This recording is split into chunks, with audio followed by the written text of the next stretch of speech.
Thank you, Madam Chair.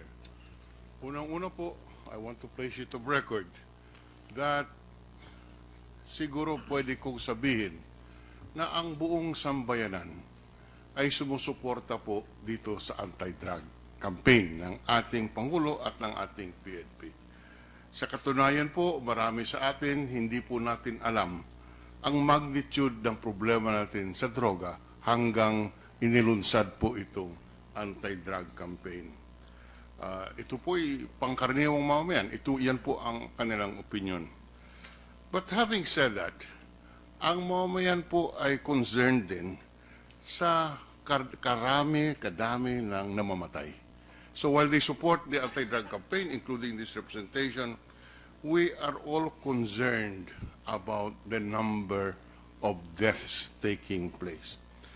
1,916 in 54 days from July 1, 2016. Yan po ay ang computation ko 36 deaths every day since July 1. Uulitin ko lang po, 36 ang natutumba bawat araw mula nung Hulyo 1, 2016. 2 oras na tayo rito, sana naman walang 3 namatay nung habang nag-uusap tayo rito. But that is the statistics that is being presented to us. By any language po, this is alarming. Now, the count started on July 1. For the month of June, can you tell us how many died? For the month of June, I know this is before you, but I assume since PNP is an institution, you have record kung ilan po ang namatay sa buwan ng Hunyo 2016, both from police operations and death under investigation, o yung sinatawag natin sa media na vigilante killings. Ilan po, General?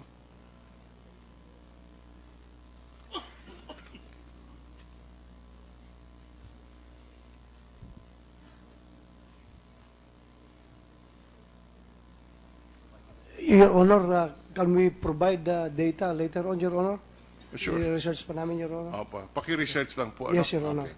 Now, but just limiting ourselves to the last 54 days, ito po mayroong may chilling effect. Natatakot po ang taong bayan. Dahil pwede naman po magkamali Hindi po ba? Pag nagkamali ka, yun pong pagkakamali ay hindi mo na mabawi dahil namatay na yung subject. Ngayon, kaya po natatakot ang taong bayan. Ngayon, yun po bang Oplan Tokhang, mayroon ba tayong quota for apprehensions? Mayroon po bang target kung ilan ang dapat natin hulihin? Dahil narinig po kita, General, sinabi mo minsan sa NCRPO mukhang mahina. Pagkatapos may natumba the following day. Sir, yung atin pong objective sa Oplan Tokhang is sinit po namin sa 1.8 million ang mag-surrender. 1.8 million yung basis namin yung data ng DDB na binigay. So, I hope after 6 months makuha namin yung 1.8 million na mag-surrender. Pero, yun nga, that's impossible. Pero sinit ko talaga at 1.8 dahil sabi ko nga, zero tolerance dapat sa drugs. But kung magpo-filter kami somewhere, baka after 6 months, nasa 80%, 70%, or depende na po kung sabihin ni Presidente, ano yung passing grade niya, Your Honor. At kung hindi po passing grade, manghuhuli pa tayo para umabot tayo sa 1.8, hindi naman. Yes, Your Honor, we have to do that because we want to achieve our target. Yes, but you're saying that in your intelligence reports, nothing that certainly is based on evidence, ang estimate natin ay 1.8 million ang dapat mag-surrender sa ating Oplan Tokhang. Pag hindi umabot doon, ay manghuhuli pa tayo para mapuno natin yung 1.8. Ganun po ba? Yes, Your Honor. Gusto ko magdoble yung effort nila, but hindi naman po indiscriminate. kawawa naman yung tao, pasurrenderin mo kahit na hindi siya user, hindi siya pusher, just to satisfy the President, just to impress the President that we are working. Hindi ko po kayang gawin yan. Hindi ko masigmura po yan, Your Honor, na yung tao walang kasalanan, hihilain ko, pasurrenderin ko, para lang magpa-impress. No. I agree with that. That's the point that I'm trying to drive at.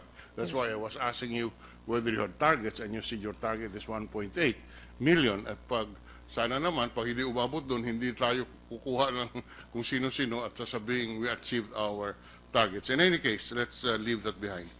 On your Operation Tokhang, Mr. General, alam mo, from the social media, marami po kaming nasusource na mga notices from the village associations.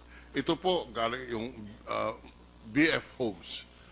Dito po, mga notice ng village associations, sinasabi po na bibisitahin ang mga bahay ng pulis. Okay? Let me read it to you just for the record. It says, to all BF-5H homeowners. I'll just quote one paragraph. Under the modified Tokhang operation, the PNP, accompanied by the barangay official and or officers of the Homeowners Association, will be conducting a house-to-house visit of all residents of BF Parañaque. Ibig sabihin, kakatukin po nila, may naka-uniforming pulis, may kasamang barangay, chairman, or whoever.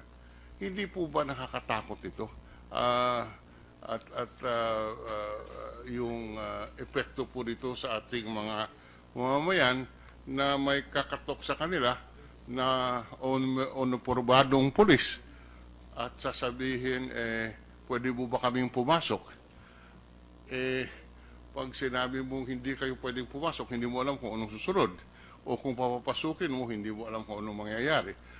Ang punto ko lang po, hindi po ba ito medyo nakakapagkaba, nangangaba ang ating mga mayan na habang sila po ay sa loob ng kanilang mga bahay, ay kakatok, pagbukas mo pulis, kung ikaw naman ay mamamayan na walang kinalaman sa anumang law enforcement agencies or brushes with the law, kung may pulis sa harap mo po, nakakatakot. That is what I want to relate to you, Mr. General, on that point.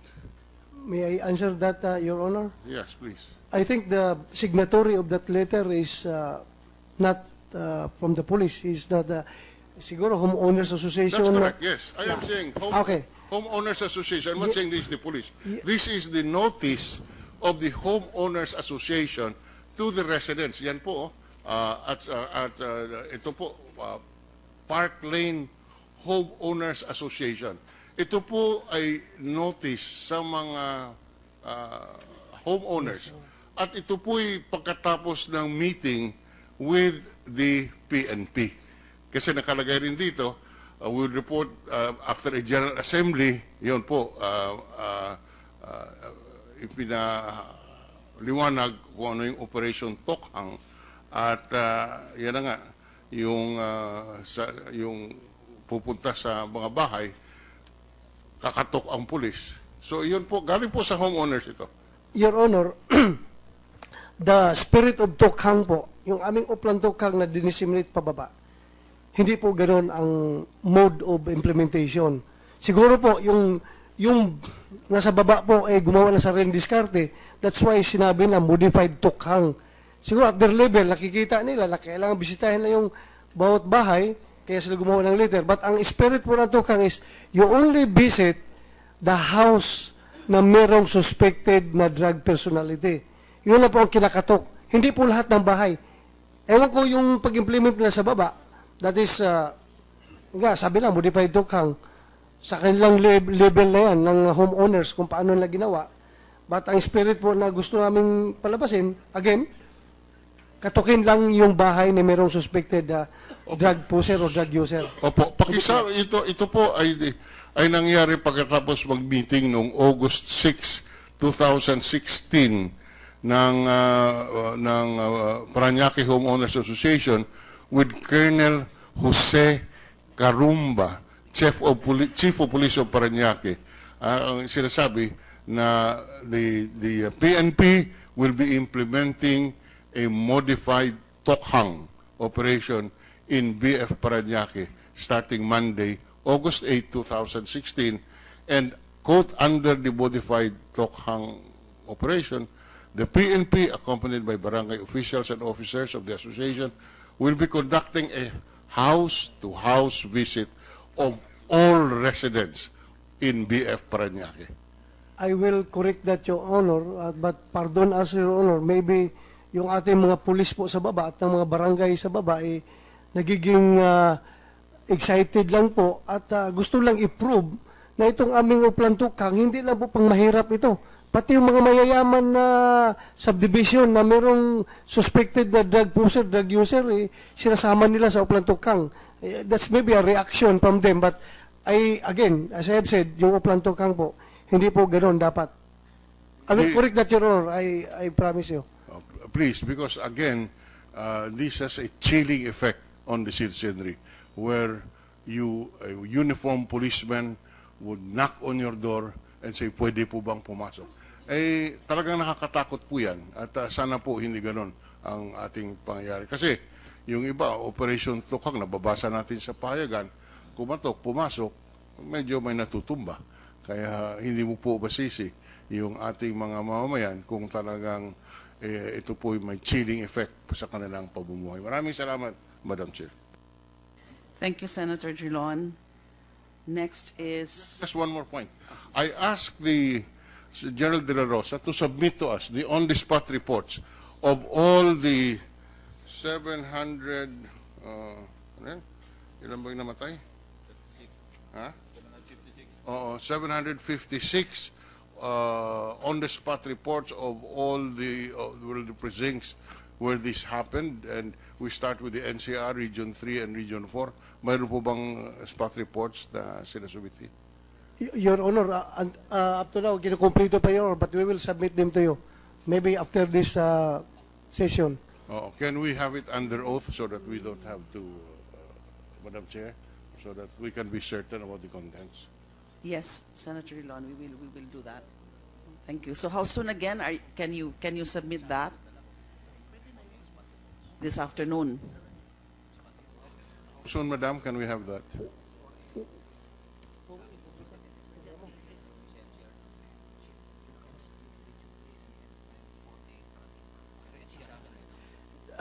The Region 3 and Region 4 po, Your Honor, are coming. Parating na po, Your Honor. Once makompleto, ibigay po namin. How about the NCR, sir? Yung NCR andito, Your Honor. Isasubmit namin mamaya pag kumpleto na po. Okay, thank you.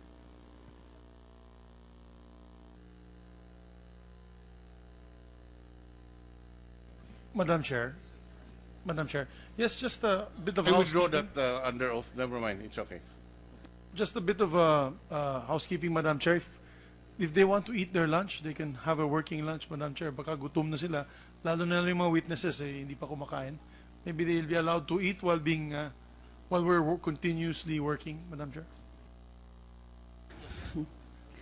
Thank you for that, Senator Zubiri. I think our witnesses nagpapalit-palit sila kung sino pwedeng kumain ata. I think they've eaten. Have they taken their lunch? Nandiyan na yung food sa... Okay.